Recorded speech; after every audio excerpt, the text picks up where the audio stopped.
And when you start focusing on the action instead of the result, that's when you start playing a completely different game.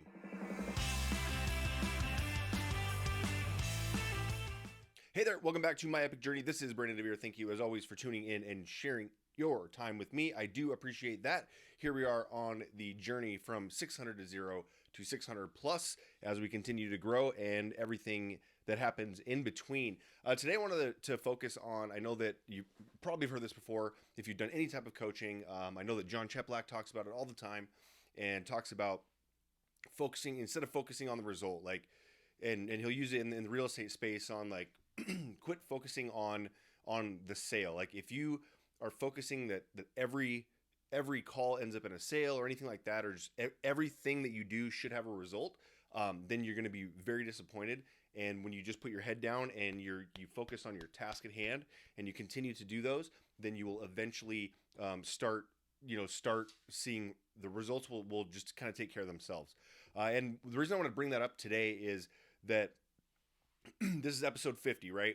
My whole goal with this podcast is to document kind of the daily happenings when people are so I'm documenting growing back to 600 agents. I'm nowhere near the top of the top recruiter of the company, top agent attractor. I don't have the most agents in my downline as some of the other people in the company, but also I'm not necessarily focusing on them, and what I'm trying to focus on is how to show agents as they want to do this and start to build up and create a downline. I want to take them through the process of that, because there's certain things that happen, and why things take time. And sometimes people will look and go, well, this person just joined and they had 100 agents in 100 days or whatever. How do they do that? You got to stop and quit comparing. They say, comparison is the thief of joy. And we've talked about that before, but when you got to stop comparing. And there's also different scenarios. There is a gentleman, I can't remember his name. It's actually just popping into my head right now, but this gentleman who ran, for a year straight, he ran a marathon every day. And he was talking to somebody about, you can't get frustrated. He runs a marathon a day. Like, how can you get mad about you not being able to run like a mile when he's already trained? And he's been getting himself to that spot, right? And now you're upset because that this person has already been this far, and you don't know what the circumstances are for other agents. I do have a lot of agents reach out to me because I did have a 600 agent downline, and that's a big deal. Excuse me. But what I want agents to do is follow this, and as they're trying to build up, understand that there are pitfalls, there's highs, there's lows. It's not always easy, and sometimes you'll have a week where you just crush it, and then you might go a couple weeks without anything. You have people that were going to join and they didn't, or they joined with somebody else, or they, for whatever reason, they got cold feet. They were super excited, and then they're ready to go, and then all of a sudden something comes out of nowhere and changes their mind. Those things happen. Sometimes it sucks. Sometimes it's the most amazing thing in the world. And when you get people, I had a call with someone, not a call, but a meeting today with an agent that another agent set up. And while we're sitting there having conversations, it was, you don't always have to share everything, right? You don't have to tell them everything about the company. You want them to know everything, but you also don't want to just shove it down their throat. Like, this agent went through, like, she would talk and go through this whole scenario, and go like talk all the way, and then go, man, you guys are quiet. You didn't really have much to say. Well, we didn't really get a chance to say anything, but you could tell in this instance, it was the perfect time to just sit back and just listen. All she wanted to do was be heard, and she hadn't been heard for a long time, and you could tell. And that's what she wanted. By the end, she was like, yeah, I'm going to end up joining you guys just as soon as I take care of this, and this, right? And that was where you got to kind of step back, and where you're not always on the attack on trying to get agents to join you. I know people get super excited and want to hear, or you want to share with them and do that. But when they are like, recognize the moment where you just listen, and she felt heard, and she said, yeah, I'll end up joining you guys as soon as this happens. Will it happen? I don't know. Hopefully. It seems like it would be a good fit for her. and it seems like a place that she would need to be. But with that being said, I want to kind of get back to a little back on track a little bit more because I went on a little bit of a tangent there. But when I'm talking about focusing on the action, not on the result. So if I were to focus on the action, I would have a million failures. Or sorry, if I were to focus on the result, I would have a million failures every single day, because not every action gets an immediate result. And a lot of times it's the accumulation of action that will get you that result. And the point being, like right here, we're at episode 50. I mean, it's 50 episodes. Most podcasts make it 6 or 7 episodes. Maybe it's 8 now, somewhere around there. But they only make it that long. And because people don't see any benefit from it, and then they quit. But the reality is, when I do these episodes, like these episodes right now, like you could go look and see, like, I think my last like 10 or probably even more, that's just what I see.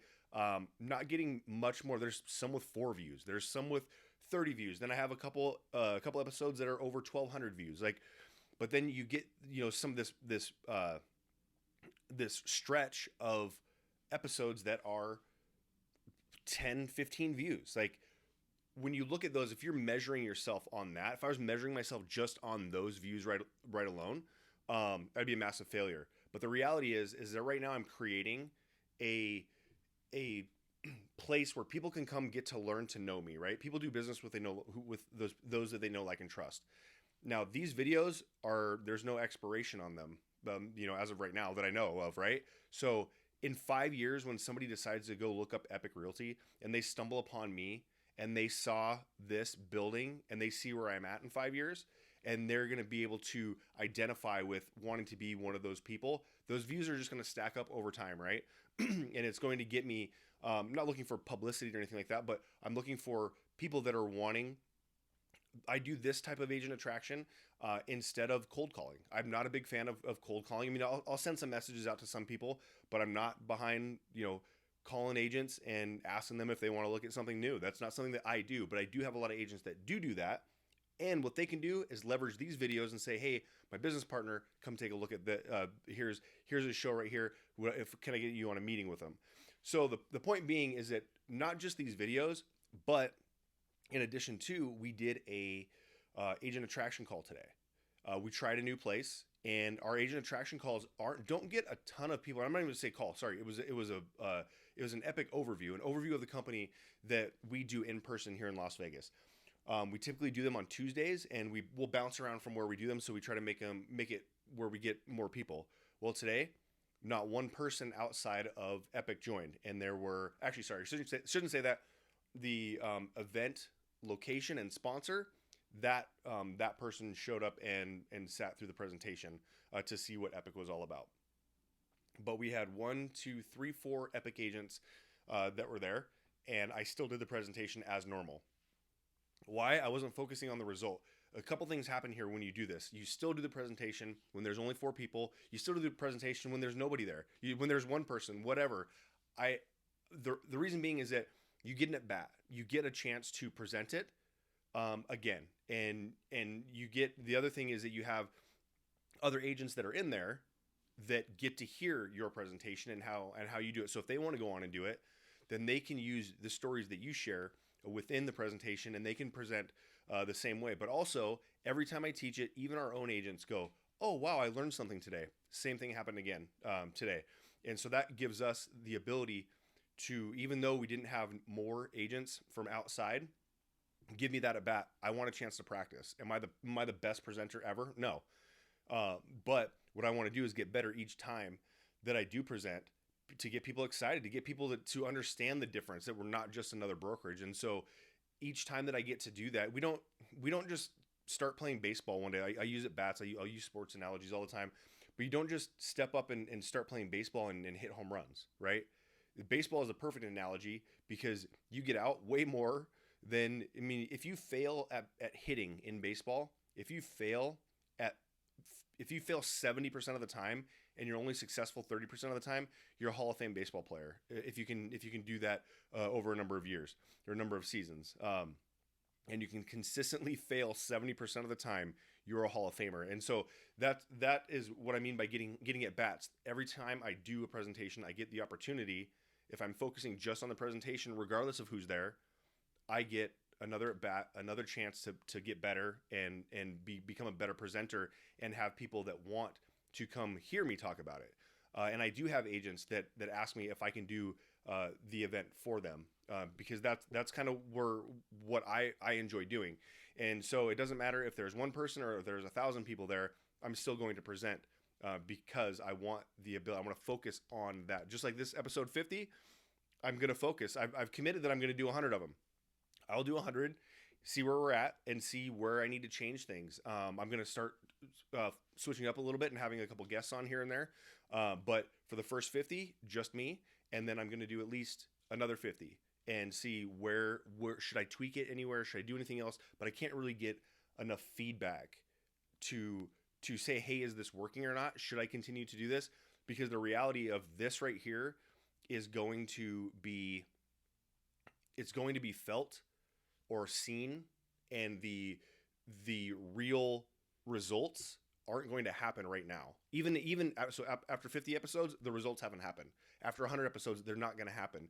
It's going to be once these are 1, 2, 3 years old, then we're going to see what the results actually are. So I just want to let you guys know, especially for this podcast, and for anybody that's looking to grow a RevShare team, whether or not it's even with Epique Realty, it could be with Real or LPT or EXP or whatever it is that you're doing. While you're doing this growth, I wanted to take today as like I said, the 50th episode to make a point about the ability to focus on the action, because it's your actions that are going to end up in results.